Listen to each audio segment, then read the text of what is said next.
Friends, आज की short analysis में हम डिस्कस करेंगे टाटा कंसल्टेंसी स्टॉक के ऊपर, टीसीएस शेयर के ऊपर। और दोस्तों आप लोगों को बता दूं कि टाटा कंसल्टेंसी स्टॉक के अंदर एक हायर टाइम फ्रेम के अंदर इलियट वेव के अंदर एक टॉप बन रहा है और ये दोस्तों एक आखिरी फिफ्थ वेव है। तो यहाँ पर अभी एक बाइंग मोमेंटम है, लेकिन दोस्तों लॉन्ग टर्म के लिए मेरा पॉइंट ऑफ व्यू आईटी से दूर रहने का है। नो डाउट इसको तुम प्ले कर सकते हो आने वाले 15-20 दिन, 1 महीने, 1.5 महीने तक, जिसके अंदर एक अपसाइड रैली बाकी है और वो लास्ट रैली है, फिर इसके अंदर करेक्शन स्टार्ट होगा। और दोस्तों ये स्टॉक को अगर आप देखो तो सितंबर 2024 से करेक्शन के अंदर चल रहा है। मोटा मोटी देखो तो दोस्तों स्टॉक ने 2.5 महीने पूरे करेक्शन में बिता दिए और करेक्शन में भी दोस्तों इसने दोनों तरह का करेक्शन दिया, प्राइस वाइज, टाइम वाइज दोनों। पहले स्टॉक ने प्राइस वाइज करेक्शन दिया जहां पर ये stock deep down side correct हुआ, फिर स्टॉक ने टाइम वाइज करेक्शन के अंदर एक साइडवे कंसोलिडेशन करी, एक स्ट्रॉन्ग बेस बना और अल्टीमेटली इसको ब्रेकआउट किया है। और दोस्तों ये स्टॉक के अंदर भी मल्टीपल पॉजिटिव फैक्टर्स एक साथ ब्रेकआउट हुए हैं, जिसके तहत ये स्टॉक करंट लेवल से अपसाइड में 7% अपसाइड रनअप के लिए रेडी है। लेकिन दोस्तों यहाँ पर कोई भी हमारी बाय सेल होल्ड रिकमेंडेशन नहीं है, ये प्योरली एजुकेशन पर्पज से मैं अपना पॉइंट ऑफ व्यू आप लोगों के सामने शेयर कर रहा हूँ। कोई भी पोजीशन लेने से पहले अपने फाइनेंशियल एडवाइज़र को ज़रूर कंसल्ट कर लेना। फ्रेंड्स आप लोग देख सकते हो कि ये वो टॉप एरिया था जहाँ से करेक्शन स्टार्ट हुआ और यहाँ से कुछ इस तरह से downward sloping parallel channel stock के अंदर बनी।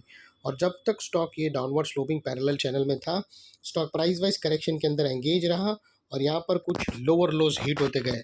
दोस्तों अगर आप देखो तो फर्स्ट लोअर लोज यहाँ पर हिट हुआ, सेकंड लोअर लोज यहाँ हिट हुआ, थर्ड लोअर लोज यहाँ पर हिट हुआ और लास्ट लोअर लोज यहाँ हिट हुआ। और जैसे ही दोस्तों ये downward sloping parallel channel upside में ब्रेकआउट हुई, इसने मल्टीपल हायर हाइज को ब्रेक करके उसके अबाउ सस्टेन क्लोजिंग देकर कंफर्म कर दिया करेक्शन कंप्लीटेड। यहाँ पर दो बड़ी चीज़ एक साथ मिली फ्रेंड्स। पहले तो उसने डाउनवर्ड स्लोपिंग पैरेलल चैनल को अपसाइड में ब्रेक किया, जिसकी वजह से जो स्ट्रेट डाउन साइड फॉल आ रहा था प्राइस वाइज करेक्शन का, अल्टीमेटली वहाँ पर ब्रेक लग गई।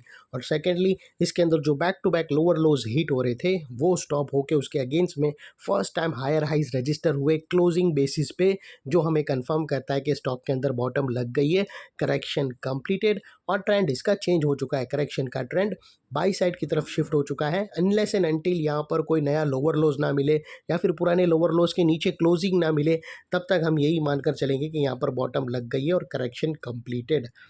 और दोस्तों बात कर लेते हैं यहाँ पर डाइवर्शन का।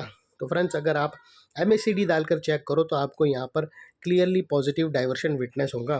प्राइस एक्शन के जो लास्ट लोअर लो स्विंग अगर आप देखो तो वो डाउन साइड की तरफ है और वही दोस्तों MACD के ऑसिलेशन देखो तो वो अपसाइड में टिल्ट होकर यहाँ से हमें ब्रेकआउट मिले हैं, जो एक अपसाइड मोमेंटम पंप करेगा स्टॉक के अंदर। अल्टीमेटली दोस्तों बात कर लेते हैं यहाँ पर चार्ट पैटर्न का। तो फ्रेंड्स अगर आप देखो तो यहाँ पर हमें एक ज़बरदस्त डबल बॉटम हिट आउट होते हुए क्लियरली विटनेस हुई है और दोस्तों वो कुछ इस तरह से बनी है। दोस्तों अगर आप देखो तो यहाँ से हमें डबल बॉटम ब्रेकआउट होते हुए क्लियरली विटनेस होती है और उसकी जो नेकलाइन है वो समवेयर अराउंड 4220 के आसपास आती है।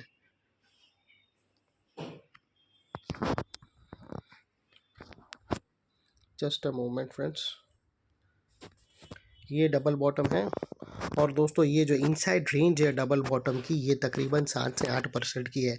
इतने बड़े स्टॉक का 7% यानी दोस्तों तकरीबन 3000 रुपये होते हैं। और दोस्तों अपसाइड में स्टॉक का जो टारगेट निकल कर आता है वो 4500 के आसपास का आता है, जो तकरीबन 7 से 8% होता है। और दोस्तों बात कर लेते हैं यहाँ पर बीच में कुछ रेजिस्टेंस है जो ये स्टॉक फेस करेगा दोस्तों, जिसको हम ब्लू में कर देंगे। और फ्रेंड्स एक और चीज़ दोस्तों यहाँ पर बात कर लेते हैं स्टॉप लॉस की। तो दोस्तों फर्स्ट ब्रेकआउट कैंडल के लो के नीचे अगर आप स्टॉप लॉस रखोगे तो आपका स्टॉप लॉस इनफेवरेबल हो जाएगा। यहाँ पर बेस्ट ऑप्शन रहेगा कि आप ATR की हेल्प लो, उसके अकॉर्डिंग स्टॉप लॉस रखो और इतना मेक श्योर करो कि आपका risk to reward ratio at least 1:2 या मिनिमम 1:1.5 रहना चाहिए। और फाइनली दोस्तों नेकलाइन के पास का ये एरिया बहुत ही इंपॉर्टेंट एरिया बनकर खड़ा है, क्योंकि अगर आप देखो तो यहाँ पर मल्टीपल पॉजिटिव फैक्टर्स एक्शन में आते हुए मिले। दोस्तों यही एरिया पे हमें downward sloping parallel channel upside में ब्रेकआउट होते हुए मिली, लोअर लोज हमें हायर हाइज में शिफ्ट होते हुए मिले। यहाँ पर ही दोस्तों हमें क्लियर पॉजिटिव डाइवर्शन MACD के थ्रू मिला और यहाँ पर ही दोस्तों एक ज़बरदस्त reversal chart pattern double bottom breakout होते हुए मिली।